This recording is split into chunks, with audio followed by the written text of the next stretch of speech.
Welcome to Cat's Cast, a bi-weekly podcast delivering interviews, arts, culture, and history from New York's Catskill Mountains. In this episode, we visit Platte Clove, a steep valley between Tannersville and West Saugerties. A portion of Platte Clove Road is open seasonally, mid-April through October. John Farrell and Paul Dibbell have deep roots in this clove. I'm John Farrell. I lived here my whole life. I'm the superintendent of the highways right now of the town of Hunter. I take care of the roads all over the mountaintop from Platte Clove to Lanesville to Silver Hollow, the ways the towns were laid out years ago. We plowed and all winter long you have the snows, and then during the summer we maintain the roads, blacktop, keep the roads up to snuff. A lot of stuff back in the old days was laid up rock or logs. And they rot and they fall down every 20, 30 years and you do it over again. So we're trying to make stuff more permanent now. And hopefully the next generation doesn't have to keep rebuilding. I'm Paul Dibbell, and I'm the superintendent of the Elka Park Association. And we are in the Elka Park clubhouse. I'm responsible for the buildings and grounds and such like that. In the late 1880s, a group of German industrialists from Manhattan and the greater metropolitan New York area got together and purchased this land that we're on. There's about 1,100 acres, and built a group of summer homes. They were originally set up to be summer homes, and over the years, and especially in the past 20 years or so, their usage has begun to be year-round. People are taking them, winterizing them, and taking advantage of all the activities and things that happen up in the mountains here in the wintertime also. The common bond amongst the founders was a choral society in Manhattan called the Lederkranz Club.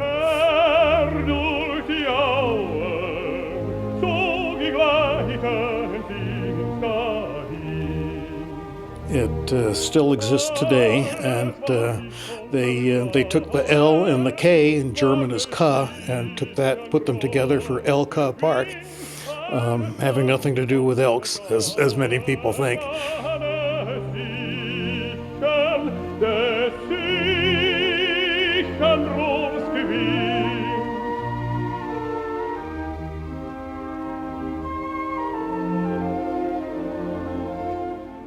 I live down right in Platte Clove itself, about 5 miles from here. Our family got here about 1790. They came in through New Orleans, went up the Mississippi, and came back down to Manhattan, where they won a land lottery.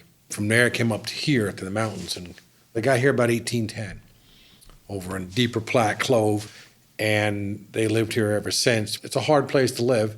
They always say it's 1 inch from heaven and 1 inch from hell, this place, and it's about the same all the way around.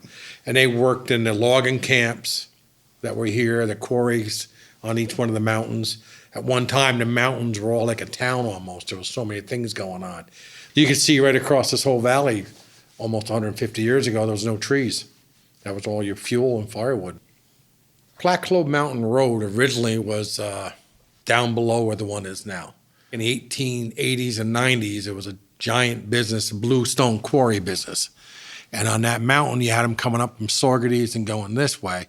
And they had these quarries up and down these mountains. You can see the roads where they went up. They slowly connected the roads at the quarries and moved it up to a higher elevation where it is today. And a lot of it, you can see going down, it's all slag piles from the quarries.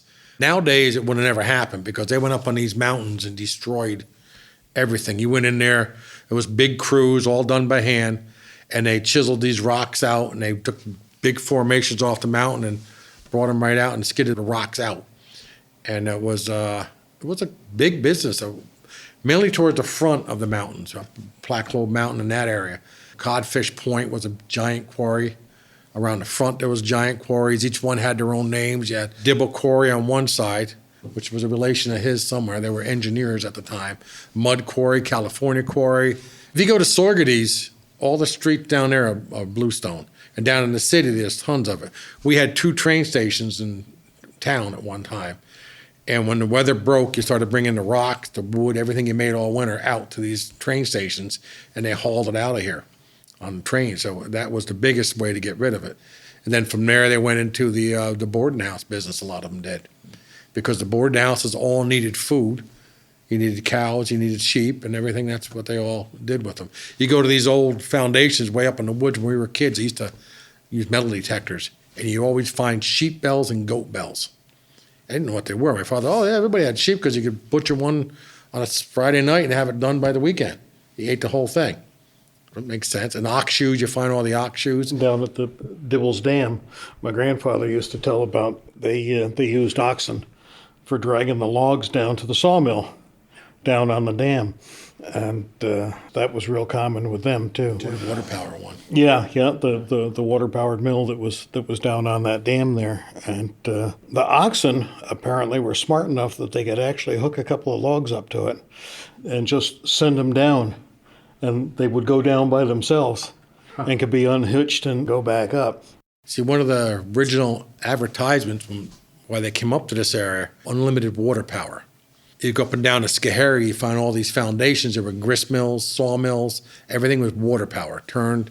And you used to find grist stones where they ground the wheat, buckwheat and things was a big thing here. And that died out fairly fast because once you got into steam engines, you didn't have to use that no more. But the foundations, most of them are there up like in the 70s and 80s. Some of the big floods took a lot of them out, but you still find them here and there along the streams. There's all kinds of weird stuff on the streams. But it was hard up here because it was so hard to make a living. There's no fields, there were nothing. It was all hardcore wilderness to start with. Went through the boarding houses, then you went through the Depression where there was nothing. And then you had the ski slope build up, which was a real big business, and that died back down again. Then you had the bar business, which was big, and that all died down. Back in the 70s, you went from Haynes Falls to Hunter, there was 80 licensed bars.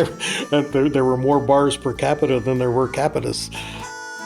This episode is sponsored by Mama's Boy Burgers. Every Mama's Boy burger is made from local, humanely raised, grass-fed beef, right here on the mountaintop. Stop in for a burger, fries, and a milkshake, or for a cone of creamy frozen custard. Mama's Boy Burgers is located at the only traffic light in Tannersville. Open daily at 11:30. Great food in the great outdoors. Mama's Boy. We've got two seasonal roads in the town of Hunter, Platte Clove Mountain and the Roaring Kill.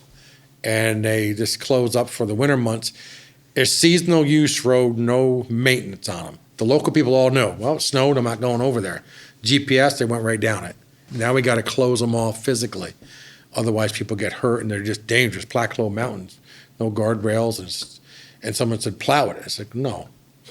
You get ice on that road, it would be a nightmare. In fair weather months, the seasonal road offers stunning views and a hair-raising drive, so use caution. The parking areas leading up to it provide access to a number of hiking trails. You can't beat the place. When you come here, I know people hike it every year and they find stuff different every time. Even the state trails are well laid out. When we put the Roaring Kill parking lot in, that was the first trails New York State put back in like 45 years. They hooked that one up. It goes through the Dibbell quarry. It's a beautiful quarry. It's all laid out nice. And now we actually have some places to park. So it's well worth a day trip or a 2-day trip. There's quite a few spots just to go around nice and easy, and you can stop and have a picnic around the parking areas they made over on, you mentioned Huckleberry Point. That's a gorgeous spot. And when you go in Predator Road, that parking lot alone is nice. And that's a long hike up in there, too. That brings you around to Echo Lake, which is a gorgeous spot up in there, too. If you're going to make the loop, it probably shouldn't go without saying that going down the Platte Clove Mountain Road is not for the faint of heart.